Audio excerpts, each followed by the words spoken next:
Welcome to the Albert Hall in London for a very special occasion. It's the royal premiere of the 20th James Bond film, Die Another Day.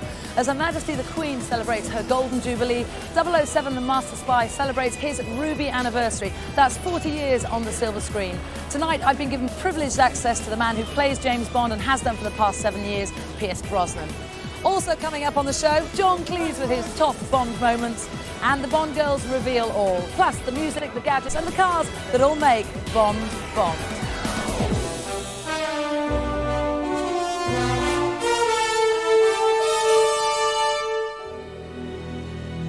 In a little while, the Queen and Prince Philip will be taking their seats alongside 700 stars and VIPs right here. First of all, let's find out a little bit more about the movie that they've come to see, and the biggest star of them all tonight, Pierce Brosnan.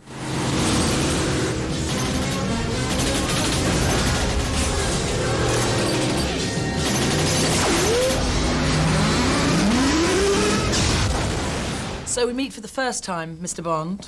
I've got some complaints from your cast members, Halle Berry and Rick Yoon being just two of them. You're too fast and you're too strong. So what are you eating?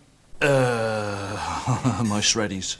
Tell me about being on the set now. You're very much in the role of Bond. Is Die Another Day the ultimate Bond movie, do you think? I think it's a very good movie. I think it's probably one of the best ones that I've done. I think it continues where GoldenEye left off. And Martin Campbell did a splendid job, you know, making that work. And Lee Tamahori wanted to take the baton from him and make it even bigger and better. So, yeah, I think it's pretty sharp. Would you say you're pretty hands-on on set now? I mean, I know you get involved in script development and where Bond's going. Yeah, the writers and I have a good relationship. I mean, after the movies, we sit and we talk, and they listen to my kind of intentions, ramblings of where I want to go, what I'd like to do with it, how do you make it bigger and more surprising. And from it comes something like, you know, Die Another Day, where he gets captured at the beginning of the film. He gets stripped of his identity. He becomes a renegade. Bond the Renegade follows a tip-off about the agent who betrayed him.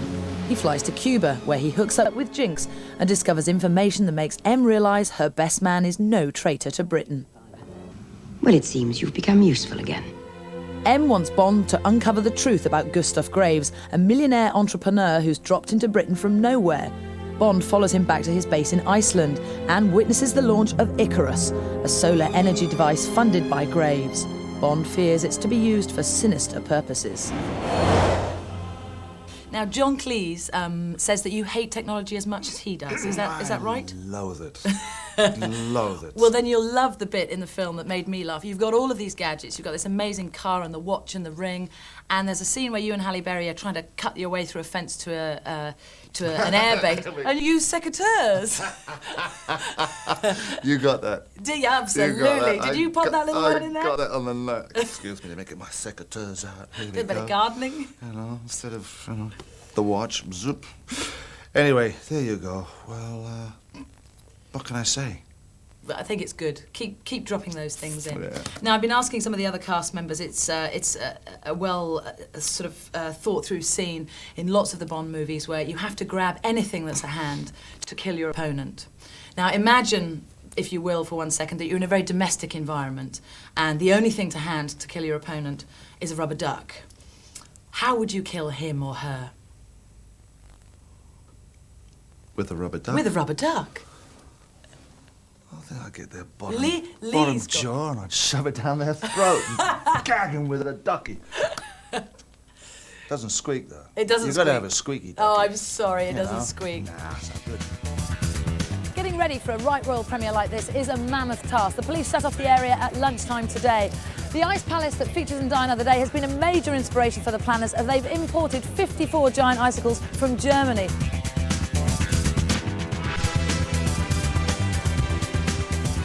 They've unravelled 400 metres of red carpet. That's more carpet than you get at the Oscars. There are 1,000 metres of electrical cabling to feed all the television cameras that will be here later, and 150 floodlights, and 3 giant screens that have been erected so that the public can hear and see all the action when the stars arrive later in the night.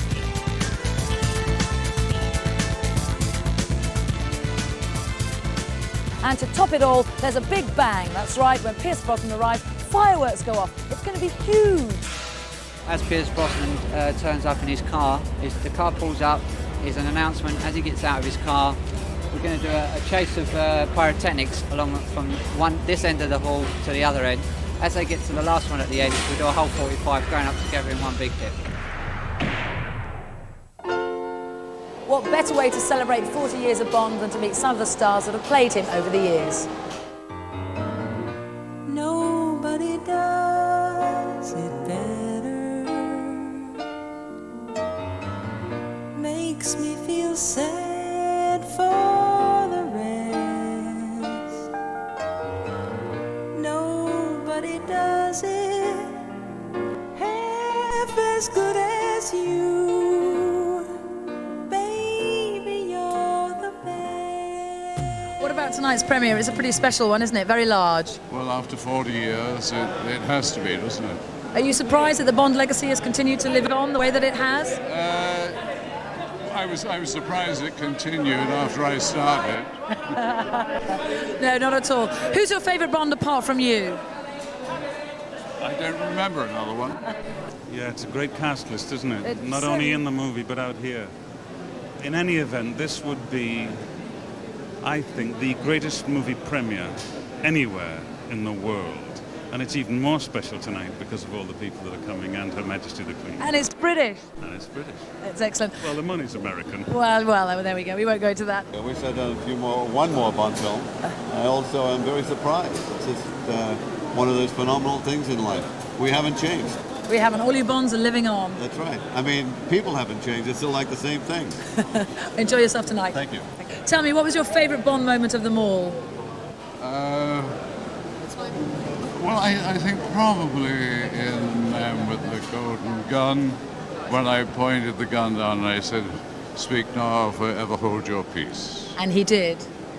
Almost. He certainly did. What's your favourite Bond film of all time? One that you're not in, you're not allowed to I say. think, well, I wouldn't even including mine, I wouldn't count one of mine, and I think that would be kind of arrogant, silly to do that.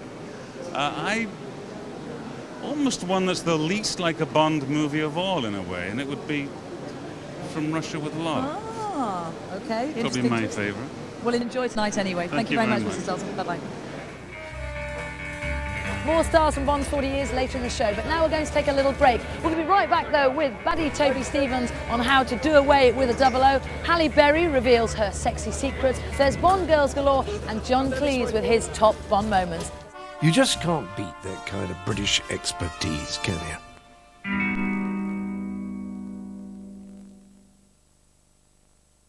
Jaguar would like to introduce our new XKR with 4.2 V8 and 6-speed auto and... Oh, hang on, what's that? We didn't put that on there. Whoa! Oh, those aren't ours either. Oh. And what do those do? Uh-oh, that's not good. Not good at all. We'd suggest that our improvements to the new XKR are quite enough, unless you're planning on taking over the world. XKR. Jaguar XKR. See it in the latest Bond film, Die Another Day. Join the stars of the biggest movie franchise ever. He is the coolest man in the world. For a celebration of the best Bond moments. My name is Pussy Galore. As chosen by you. Would you like it harder? Best ever Bond. Friday at 9, ITV1.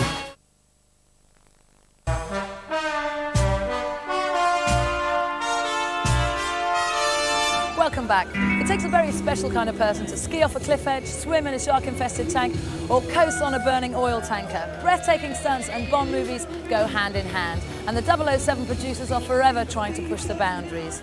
Others may imitate, but they rarely outclass.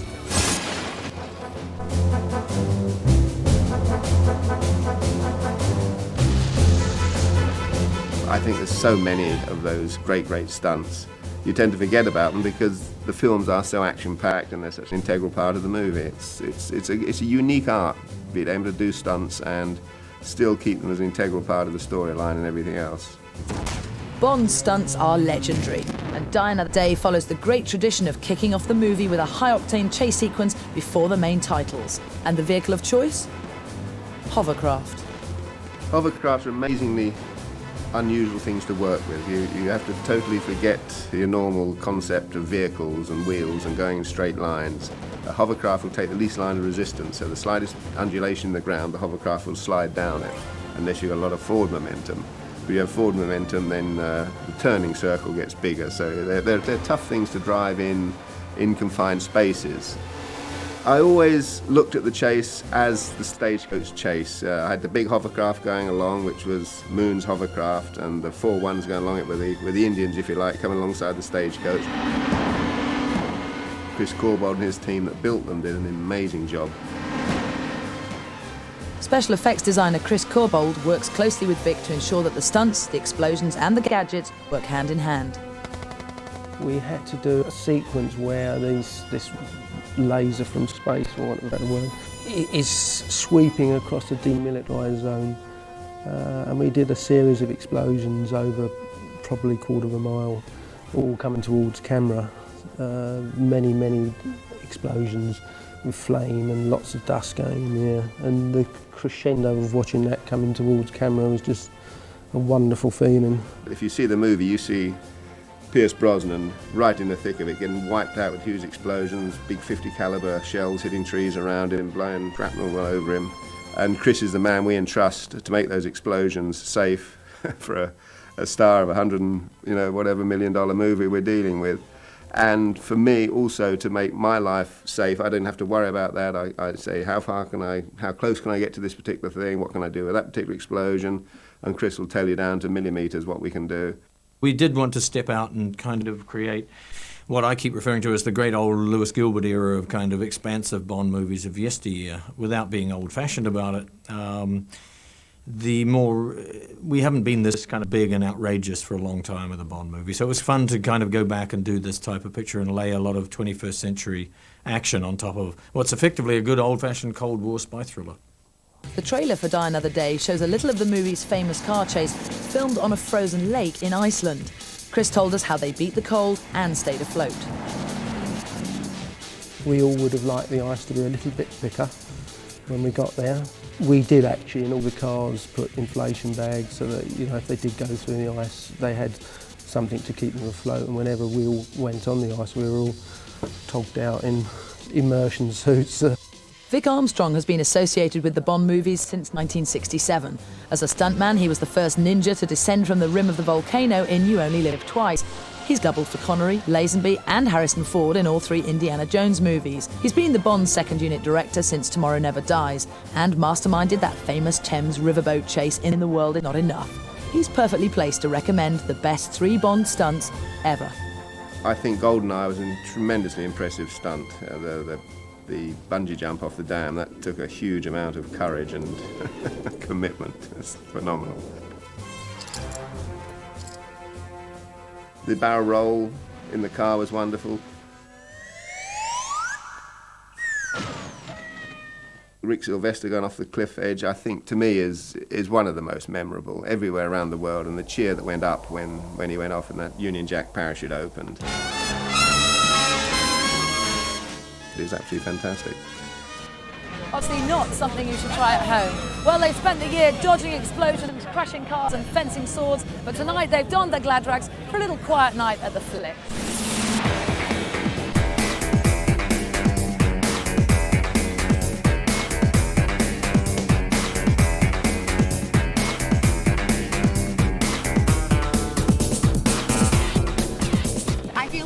Oscars, although I don't have the nerves in my stomach like that night, but it's as big as, it's as elaborate as, and the fans are just as excited.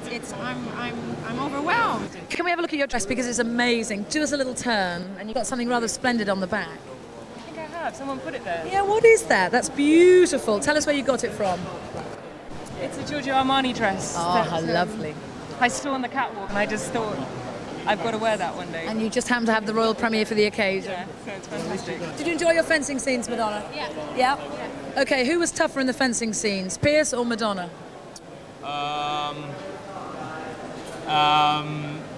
I think both of them were equally strong. Are you looking forward to this evening? Yeah, I'm a bit nervous. There are a bunch of rules that us Americans have to learn, especially being in front of Her Majesty. Indeed. But very excited. Do you think we Brits can put on as good a premieres here as you can in LA now? Oh my God, this is the Super Bowl here. All right, well, enjoy yourself. What's your favourite scene from the film? The holly coming out of the water.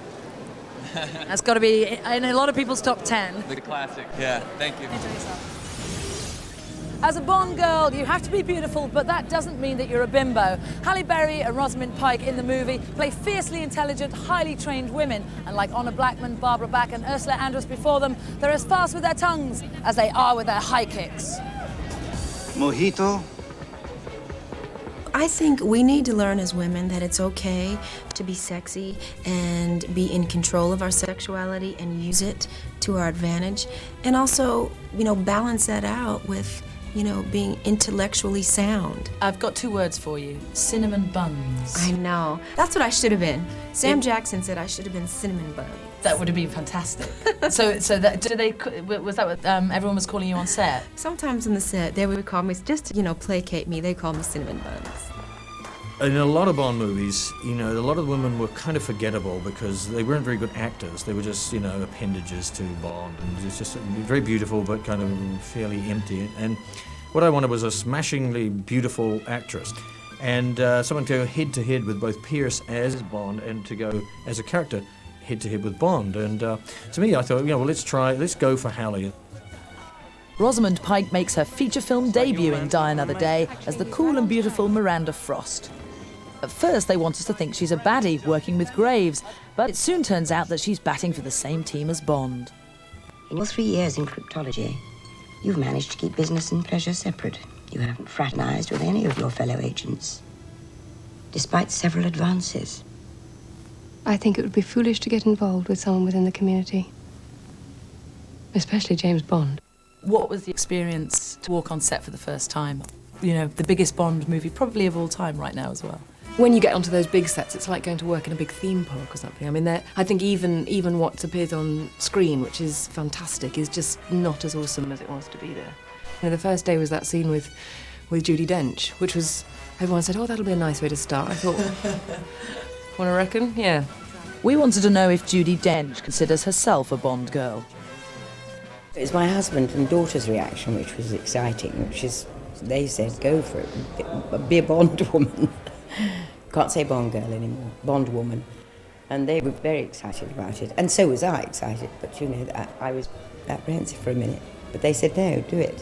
What is wonderful is being sent on a path totally different, like the head of MI6, as opposed to, Queen Victoria or one of those other queens that I played. You'll do whatever it takes to get the job done. Just like you. The difference is I won't compromise. Well, I don't have the luxury of seeing things as black and white. While you were away, the world changed. Not for me.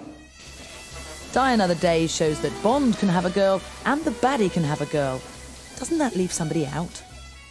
I've often thought that the weakness of the Bond movies is it's all Bond girls and not Q girls. And I feel that there should be half a dozen Q girls, certainly the next one. And I think some of them should be under 60. No matter how explosive the situation, Bond girls are always dressed to kill. Oscar winner Lindy Hemming has worked on the past 4 Bond movies, and as keen as she is to create cutting-edge looks for the 21st century, she's just as keen to pay homage to Bond's glorious past.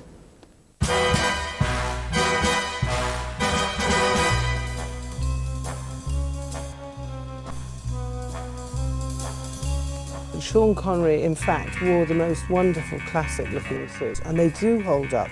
He doesn't really look 60s, he looks just elegant, Not mad about his tailor, are you? And then they changed a little bit when I don't know about George Lazenby, but when they changed to Roger Moore, they did decide to go into a more fashionable area.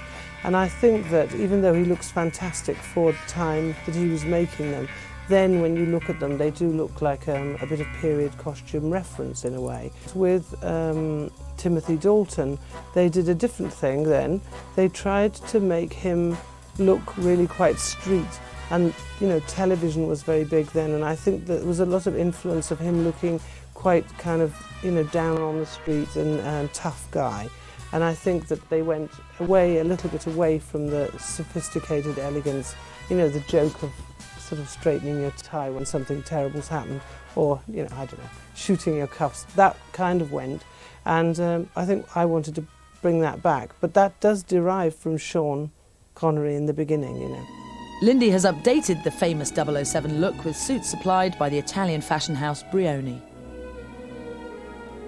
I wanted him to have tailored suits, really beautifully tailored suits, but I wanted them to have a classic modern look. Because if there was a man like that, if there is a man like that, he wouldn't be dressed in a hacking jacket, you know what I mean? He would be dressed in a suit which would carry him effortlessly through all kinds of political and other events where no one would notice him except to think how extremely elegant he looked. Vodka martini. Plenty of ice, if you can spare it. With Pierce, who I've known now for 8 or more years, it's different. We're comfortable and relaxed, and you know, he has a lot of input, but he's much more confident in what you're going to do for him.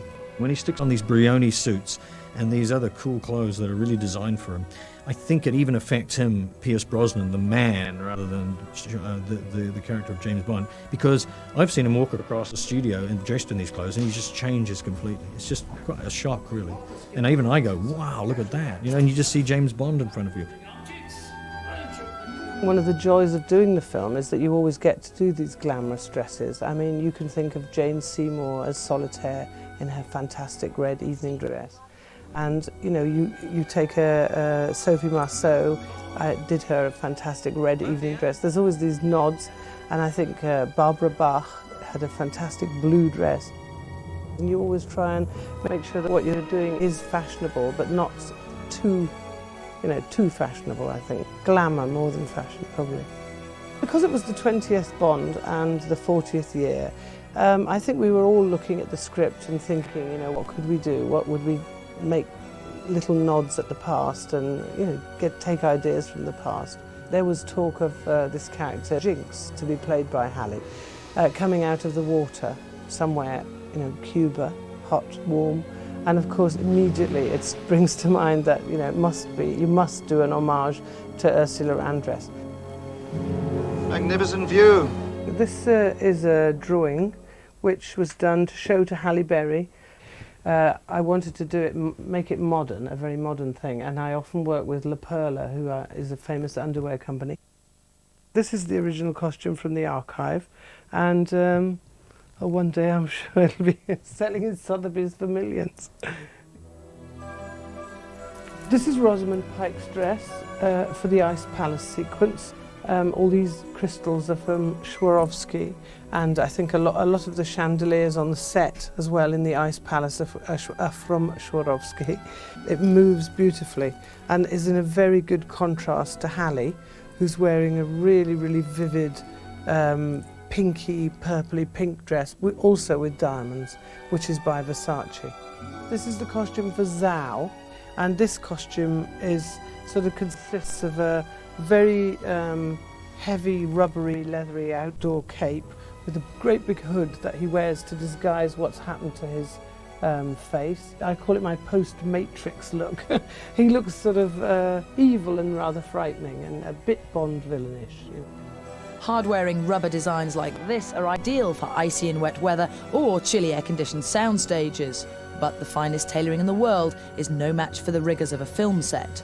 In Die Another Day, we had the most terrible problem with Pierce because I gave him a linen suit, which, for whatever reasons we'll never know, began to shrink the minute any water got near it. His arms shrunk, his legs shrunk, and he was going, "Oh my God, woman, what have you done to me?" You know, the incredible shrinking man.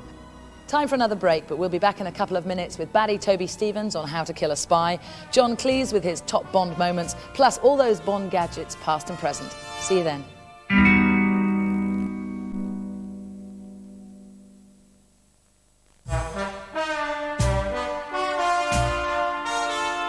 Welcome back. Cast your mind back 40 years and you might remember the trick-shot circus star who became the world's #1 assassin.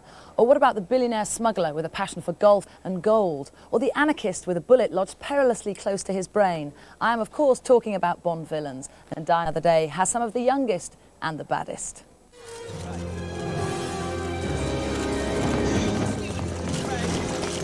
What a wonderful day to become a knight. The villain is the catalyst for the whole thing. Without somebody nasty to overcome, 007 doesn't really have a function. And I think the fact that I'm younger, I was cast younger than Pierce, I think that's a good dynamic to start from, just to mix up the form a bit. Younger still is Rick Yoon, who plays Graves' henchman Zhao. His face is embedded with diamonds thanks to Bond's explosive antics. I think the hard part is what Paul England, the makeup artist, is doing every morning, where he has to really, go into detail with every aspect of the makeup every day and remember exactly what he did the day before. No, I mean, you just kind of zone out. Got your attention. He's a tough lad. I mean, he's really well built, that lad. I mean, we came to do the first fight sequence and he hit me. I said, you can't hit me. I'm not going to get through the movie. We're supposed to miss each other. Sometimes in Bond films there's that moment where someone's going to die and you grab whatever is to hand to kill them. Yeah. So let's suppose that there was only a rubber duck to hand to kill your opponent. How would you do it? How would I do it? Do I have to grab it from you and then don't, threaten you? Or you can just yeah, go on, grab it and threaten me with a rubber duck. Die, Mr. Bond. When one plays a Bond baddie, one gets to deliver some of the finest lines in the film. I shall look forward personally to exterminating you, Mr. Bond. Who's the favorite Bond villain? Well, my favorite Bond film is Goldfinger. Do you expect me to talk? Gert Frober and his Goldfinger is a classic villain. No, Mr. Bond, I expect you to die. You don't understand, Mr. Bond. You're going to die. That was my favourite line in all the Bond movies, and I probably quoted it wrongly, but... Now, as a Bond baddie, there are certain things that you just have to be able to do. So, the evil stare. The evil stare. The I don't care grimace, but I really do, Mr. Bond. That sort of thing? That sort of thing. Yeah. And then the mad evil laughter. Definitely got that one. Goodbye, Mr. Bond. Goodbye, Mr. Bond. You are to assume full control of operation from now on. 7 minutes to interception. I'm still alive. What more can an actor want? That's pretty good. What's your favourite Bond movie of all time, and who's your favourite Bond? Well, like all egotistical actors, I have to say my favourite Bond was the one I was in. So, Mr. Connery? That was with Sean. Tell me about technology, Mr. Cleese. You don't really like it, do you? No, I don't like it. It doesn't like me. Must you touch everything? Does this still work? I used to be able to record television programs, and that finished about 15 years ago. This is because all technology now is made by engineers who are trying to impress other engineers. Voila! Ultra-high frequency single-digit sonic agitator unit. You know, you're cleverer than you look. Still better than looking cleverer than you are. This doesn't bode well, because now you've been promoted. You're not R, you're now Q. But acting is all about faking. Desmond Llewellyn was hopeless with gadgets. Pierce says he's hopeless with gadgets. We're all hopeless with So gadgets. I might be in with a chance. Yes, absolutely. Okay. But we're faking it. We're very good at faking it. Well, should we have a look? For example, did you realise I was only 5'6"? No, I didn't. Oh, well, that's just It's the the fake anything. amazing illusion there. Should we have a look at some gadgets and widgets and things? Yes, all right. Yeah, go on then. In there.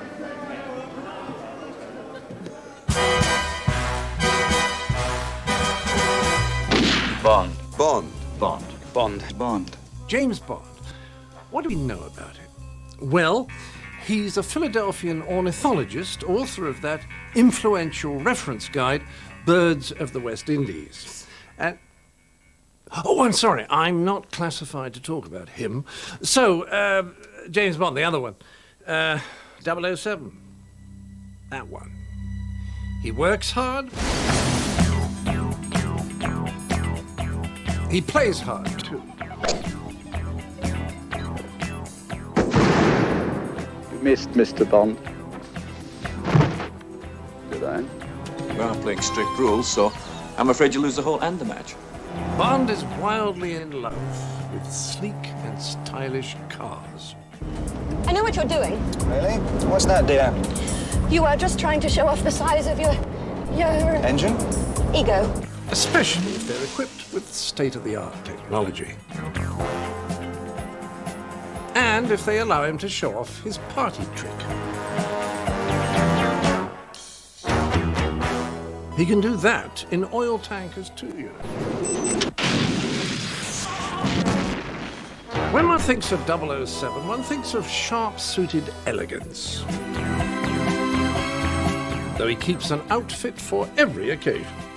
I'm a British agent. What? For God's sake, tell him who I am. He's a man who's never lost for words. Shocking. I have to get it back, or somebody's gonna have my ass. First things first. To us, Mr. Bond, we are the best. There's a useful four-letter word, and you're full it.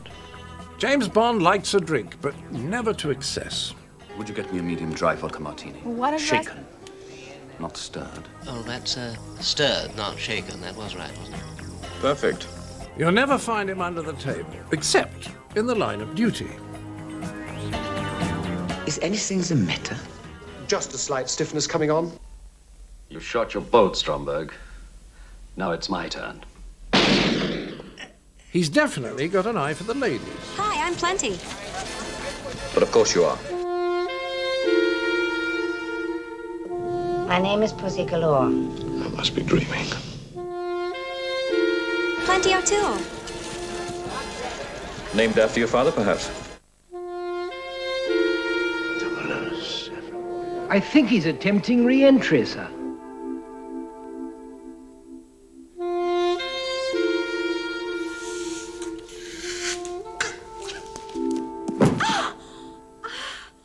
He always shows respect to figures of authority. Balls, Q. But he is merciless when dealing with the world's megalomaniacs.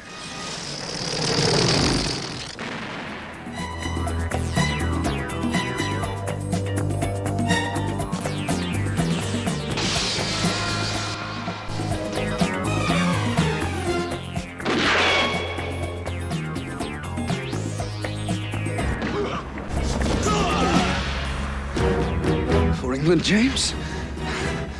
No.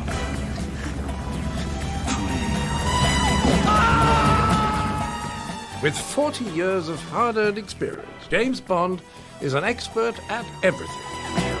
He rides motorbikes, he rides nuclear missiles, he jetpacks, he skydives, he bobsleighs, he bungee jumps, he slides down mountains, skis down mountains, skis off mountains, and he can fly out of a horse's rear.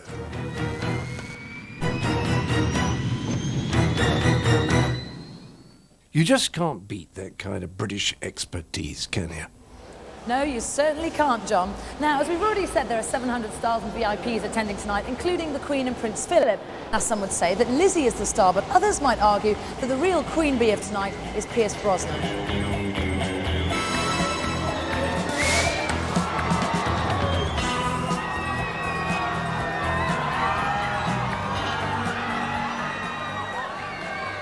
What a tremendous evening. You must be enjoying yourselves, and it's pretty phenomenal. This is an outstanding evening. This is one for the history books, I must say. Yeah, it's utterly brilliant. And Keely, all the Bonds are here, all the Bond ladies are here as well, so pretty phenomenal. It's an amazing turnout. It's pretty impressive when you see Halle Berry, Madonna, the Queen. It's a big lineup.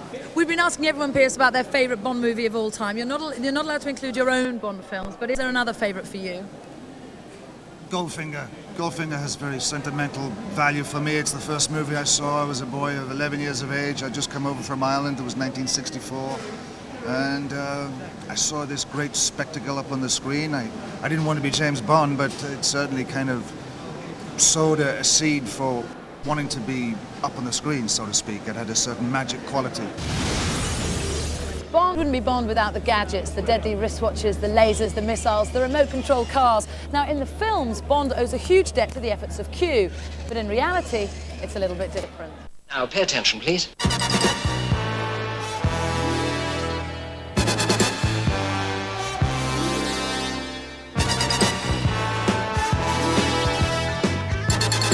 On the Bond set, it's not Q, but Chris Corbould and his team of special effects designers who are responsible for those fabulous gadgets. Coming up with gadgets is getting harder and harder and harder because technology is advancing so fast that, you know, bearing in mind that when we film it, the film might not be released for a year, and in that time you might well find it on the market before we've even shown it on the screen. It's a tricky old affair, gadget making. A lot of the gadgets have endured very well through the Bond period. I think about half of the Bond films have a wristwatch gadget, for instance. So it starts with these fantastic Rolexes with hyper-intensified magnetic fields, lasers, circular saws, all that sort of thing. I can only see is going to continue. Now, new watch. This will be your 20th, I believe. How time flies. I think some of the gadgets are very much executive toys. Some of the other ones, though, are very real and reflect very much what the world of espionage is all about, which is, you know, concealment and hidden weapons and miniaturisation. You've got somebody like Rosa Klebb's flick knife shoes. Might well have been used in the world of espionage.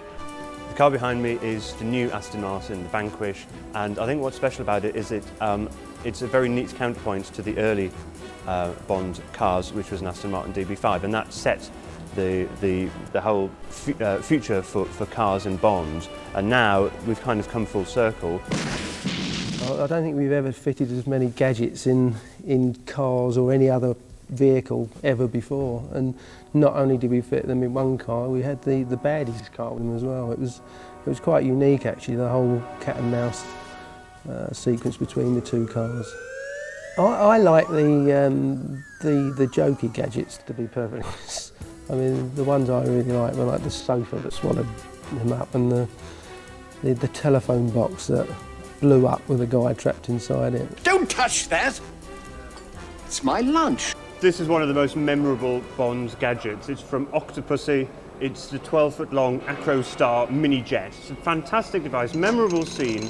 Roger Moore in it, flies out the back of a horse's rear, flies through an aircraft hangar and out the other side, enticing a missile in after him.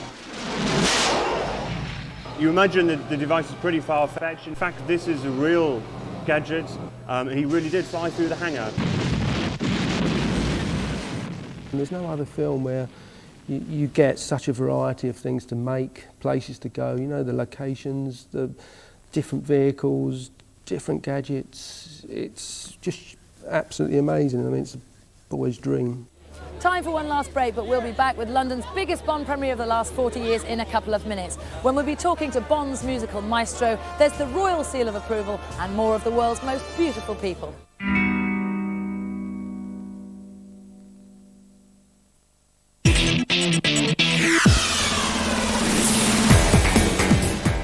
Welcome back. The VIPs are in the building. The film's going to start in about 10 minutes, and as usual, Her Majesty's timing is impeccable.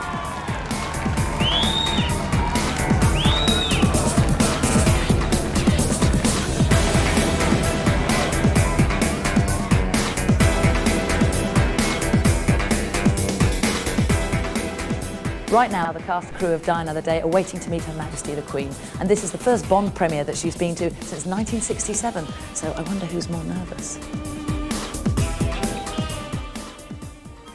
That night, Sean Connery had positively shocking news for Her Majesty, confiding in her that it would be his last Bond film. Little did she know he'd return for 2 more 007 adventures. Never say never again, Sean. When Goldfinger premiered in 1964, Honor Blackman made front-page news with her solid gold finger. But the sheer weight of fans desperate to catch a glimpse of it shattered the 12-foot-high glass door of Leicester Square's Odeon Cinema. At the launch of On Her Majesty's Secret Service in 1969, George Lazenby sported a very un-Bond-like beard. It was attended by the Duke and Duchess of Kent. No doubt George and co-star Diana Rigg would much rather have met Her Majesty the Queen. Sorry, ma'am. Princess Alexandra and John and Angelica Houston graced the premiere of Casino Royale, but we're not supposed to talk about that James Bond film. Lucky Princess Anne was the recipient of free tickets to see Live and Let Die in 1973, and she got to meet Roger Moore and the voluptuous Jane Seymour. But Princess Diana proved to be the ultimate Bond girl in the 80s when she and Prince Charles attended the rest of Roger's premieres, and she giggled at all of Roger's dirty jokes.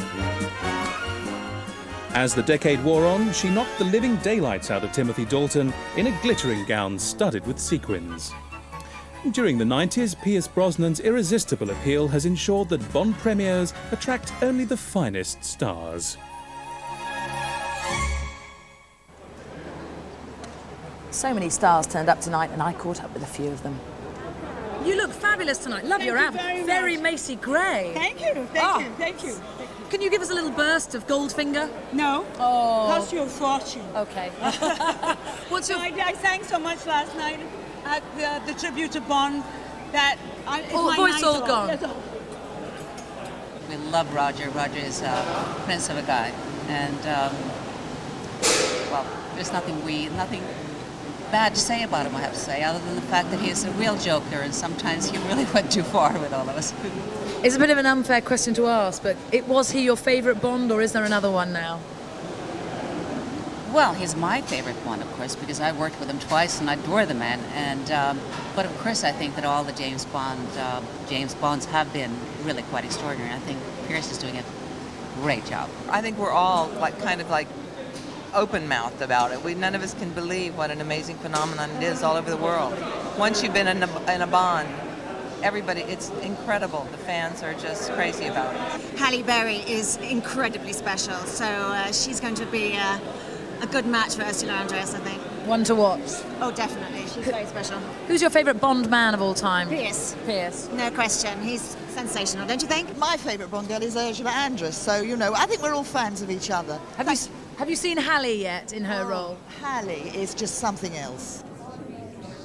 Her Majesty is going to meet the cast of the film, and I believe that first in the lineup is Verity.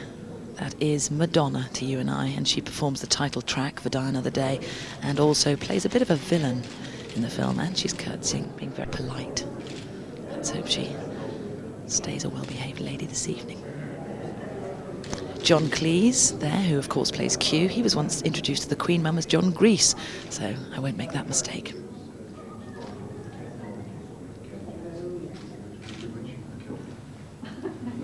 And Rick Yoon, he plays Zhao, a baddie in the film, and I know that he'll be overwhelmed by this moment. He thinks the whole event this evening is quite spectacular. He's never been to anything quite like it. That's Rosamund Pike, who makes her feature film debut in Die Another Day. She plays the chilly, icy Miranda Frost, who works with Gustav Graves. That's Toby Stevens, who's just been introduced. The baddie.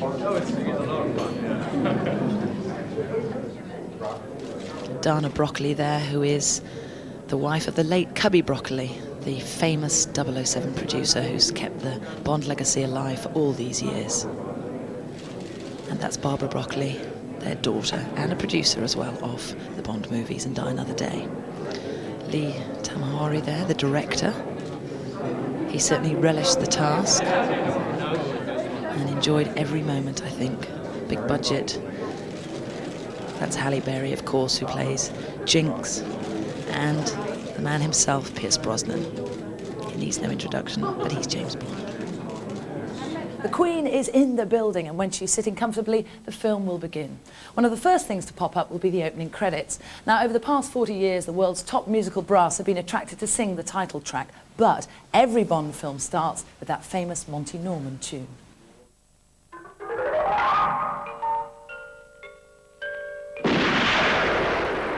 It starts with the gun barrel sequence, which is always amazing, and I think, regardless of the film, it's the best part of the movie.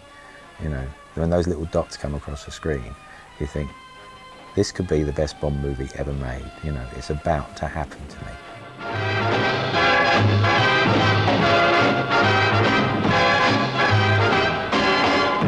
I think as soon as the theme starts, you know where you are. You're in a Bond movie. It's not James Bond in an action movie, it's a Bond movie. David Arnold has composed the soundtracks of the last 3 Bond films. He's always been a fan of the series, especially that all-important title sequence and theme song. Of course, he's got his favourites. You Only Live Twice was probably one of my favourites because it was the first one I'd ever seen. I think I was 7 or 8 years old, and I watched it at the Luton British Legion children's Christmas party.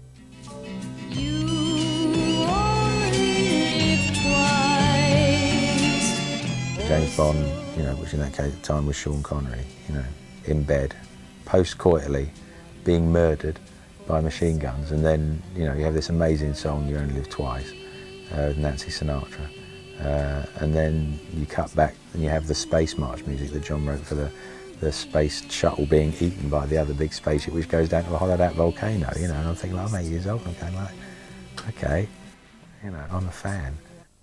We have all the time in the world. And the other song is All the Time in the World. We have All the Time in the World with Louis Armstrong.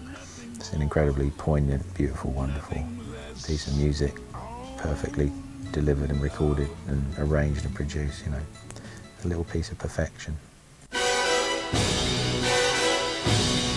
David Arnold brings a lifetime love of Bond to his 007 scores and 9 years' experience composing for feature films, but he told me he's still learning important lessons. The Cuban sequence comes at a point in the film where we've had quite a heavy opening, you know, 20 minutes of the movie with Bond being captured and possibly executed and tortured. We get to Cuba and you just think, oh, it's such a relief. It's sunlight and bright and, you know, kind of cheerful, and everyone's drinking and smoking, and there's street bands. And so we did all this research, you know, we thought we were being very clever about, you know, well, we won't do all this kind of holiday 2002 Cuba, you know, we'll do proper Cuba. But you do proper Cuba and it doesn't sound like Cuba, you know. I mean, what people recognise on a global scale is dun da da dun dun da da da da, and I figure, like, you know, I learnt a big lesson then, I think, about, you know, you can't really not be that obvious enough in a Bond film. So I put a small Cuban band together, and I got the guys in the cafe here to make us a couple of bucketfuls of tequila, and we had a few of those and we recorded all night. So a good time was had by all.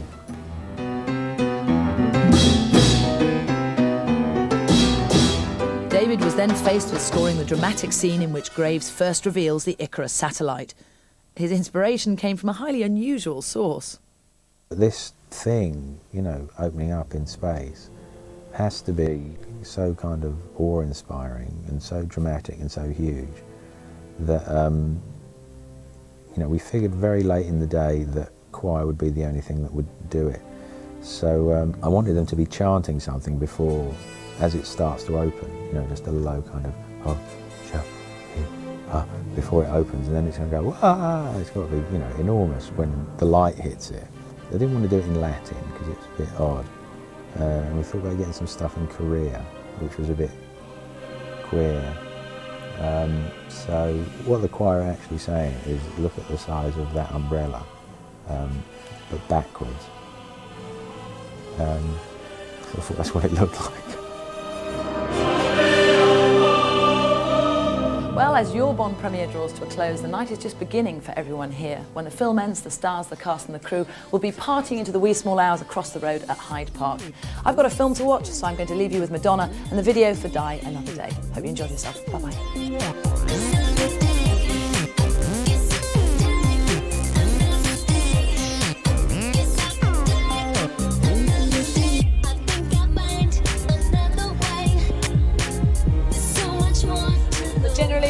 Giving it a 10 out of 10? 10. 11. Excuse me, sir, can we get a quick opinion? What do we think of this latest Bond Well, outing? it's the best Bond ever. Do you think so? Absolutely. Yeah. Now that you've seen the film, what do you think fabulous. of it? It's fabulous. So I'm exhausted. It's so exciting. Can I ask you a quick opinion of the film? What did you think? Blinded. It's wonderful. The action was so fantastic, but loud. The music was loud. Pretty good Bond girls, though. My God. Oh, yeah. Opinion at the end of the film, what did we think? Great. Great. I can't hear a thing now. What did you say? Action scenes. Kicking, high kicking, very good. Noisy, or they kick higher than I can.